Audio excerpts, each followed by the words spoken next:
Assalamualaikum warahmatullahi wabarakatuh. Kami dari kelompok 10 MBS 5G mata kuliah manajemen biaya dengan dosen pengampu Bapak Kus Irawan akan memaparkan materi tentang mengelola produktivitas dan efektivitas pemasaran. Baik, silahkan disimak video berikut ini. Materi yang pertama yaitu mengukur produktivitas.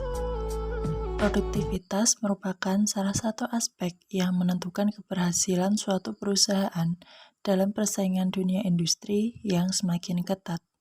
Tingkat produktivitas yang dicapai perusahaan merupakan indikator seberapa efisien perusahaan dalam mengkombinasikan sumber daya yang ada di perusahaan tersebut. Pengukuran terkait produktivitas dapat dilakukan dengan bermacam ukuran, baik pada tingkat perusahaan maupun individual. Adapun terkait dengan rumus produktivitas, yaitu output yang dihasilkan per input yang digunakan. Kegiatan pengukuran produktivitas perlu dilakukan oleh setiap perusahaan agar diketahui kondisi perusahaannya. Apakah tingkat produktivitasnya telah sesuai dengan standar yang ada atau belum.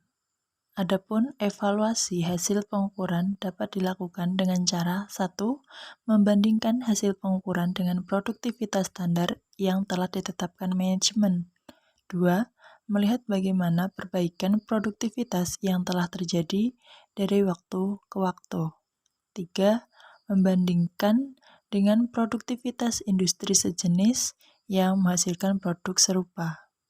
Manfaat pengukuran produktivitas bagi perusahaan. Yang pertama yaitu perusahaan dapat menilai efisiensi konversi sumber dayanya agar dapat meningkatkan produktivitas melalui efisiensi penggunaan sumber dayanya. Yang kedua, perencanaan sumber daya akan menjadi lebih efektif dan efisien melalui pengukuran produktivitas. Yang ketiga, perencanaan target tingkat produktivitas di masa mendatang dapat dimodifikasi kembali berdasarkan informasi pengukuran tingkat produktivitas sekarang. Keempat, strategi untuk meningkatkan produktivitas perusahaan dapat ditetapkan berdasarkan tingkat kesenjangan produktivitas yang direncanakan dan tingkat produktivitas yang diukur. Dan yang terakhir, nilai produktivitas yang dihasilkan dari suatu pengukuran dapat menjadi informasi yang berguna untuk perencanaan tingkat keuntungan bagi perusahaan. Materi selanjutnya adalah produktivitas parsial. Produktivitas parsial ini merupakan sebuah pengukuran produktivitas yang di dalamnya terdapat rasio atau perbandingan antara output dengan salah satu input. Kemudian di dalam produktivitas parsial ini terdapat dua cara pengukuran. Untuk yang pertama adalah operational productivity measure, di mana output dan input akan diukur dari kuantitas fisiknya. Dan yang kedua adalah financial productivity measure, di mana output dan input akan diukur dan dinyatakan dalam rupiah atau dolar. Dari masing-masing cara pengukuran produktivitas, keduanya memiliki keunggulan yang berbeda. Adapun keunggulan produktivitas parsial secara operasional, diantaranya yaitu yang pertama, keunggulan produktivitas parsial ini adalah menggunakan unit fisik pada pembilang maupun penyebut, sehingga mudah dipahami oleh personel operasional. Keunggulan yang kedua, ukuran produktivitas operasional lebih sederhana karena tidak dipengaruhi oleh perubahan harga atau faktor lain. Keunggulan yang ketiga adalah ukuran produktivitas parsial operasional memungkinkan manajemen untuk mengetahui pengaruh perubahan produktivitas. Kemudian yang kedua adalah keunggulan produktivitas parsial secara keuangan. Jadi keunggulan produktivitas parsial secara keuangan ini diantaranya yang pertama adalah mempertimbangkan pengaruh biaya maupun kuantitas sumber daya input terhadap produktivitas. Keunggulan yang kedua adalah produktivitas parsial keuangan ini dapat digunakan dalam operasi yang menggunakan lebih dari satu faktor produksi. Menurut Supriyono 1994, Ukuran-ukuran parsial sebagai ukuran produktivitas juga memiliki beberapa kelemahan. Kelemahan tersebut diantaranya salah satunya adalah ukuran parsial yang digunakan secara terpisah atau tidak dihubungkan dengan ukuran yang lain dapat menyesatkan. Yang kedua, penurunan produktivitas salah satu jenis masukan mungkin diperlukan untuk meningkatkan produktivitas masukan lainnya. Perubahan tingkat produktivitas masukan ini mungkin memang diharapkan oleh manajemen jika secara keseluruhan biaya menurun. Namun, akibat yang bersifat menyeluruh ini tidak dapat tercermin dalam pengukuran produktivitas parsial. Perbedaan produktivitas operasi dengan keuangan atau produktivitas finansial parsial. Produktivitas finansial parsial menunjukkan jumlah unit output yang diproduksi untuk setiap dolar sumber daya input yang digunakan perusahaan. Produktivitas finansial parsial untuk bahan baku langsung ditentukan dengan cara membagi output dengan biaya sumber daya pada periode berjalan.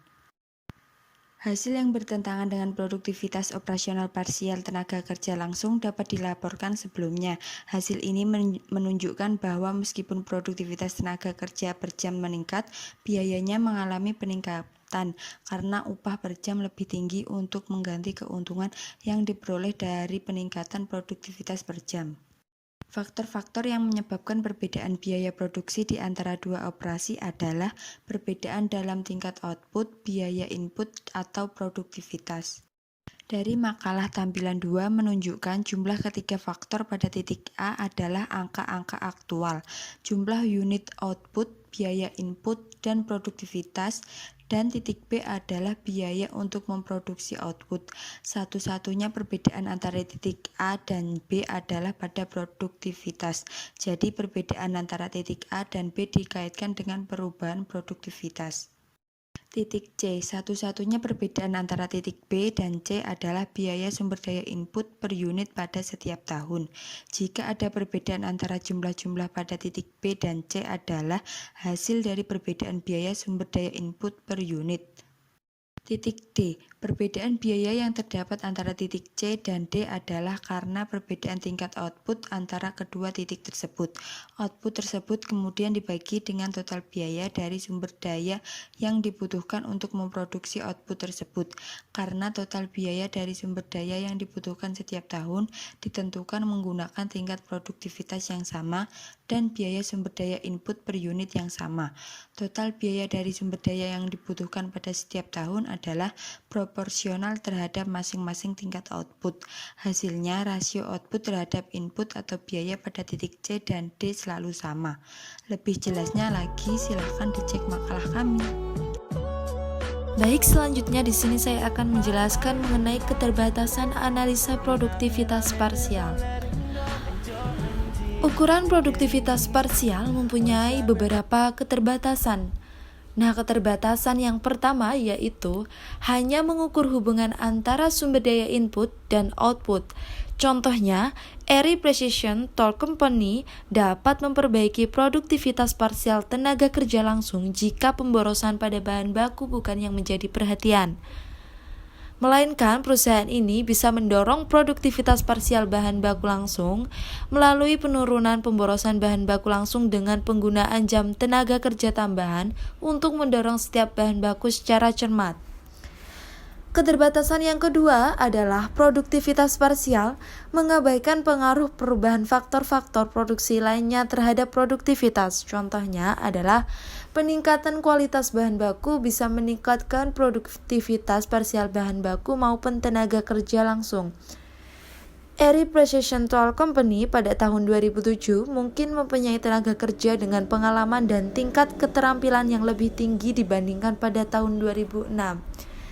Akibatnya, produktivitas parsial tenaga kerja meningkat pada tahun 2007, tetapi rata-rata tarif upah per jam untuk tenaga kerja yang lebih berpengalaman dan terampil juga lebih tinggi. Keterbatasan yang ketiga yaitu produktivitas parsial juga mengabaikan pengaruh perubahan karakteristik operasi perusahaan terhadap produktivitas sumber daya input. Keterbatasan yang terakhir yaitu produktivitas parsial yang lebih baik tidak menjamin bahwa perusahaan atau divisi beroperasi dengan efisien, karena tidak ada standar efisiensi yang digunakan dalam ukuran-ukuran produktivitas parsial. Sekian penjelasan dari kelompok kami. Jika ada kurang lebihnya mohon dimaafkan. Wassalamualaikum warahmatullahi wabarakatuh.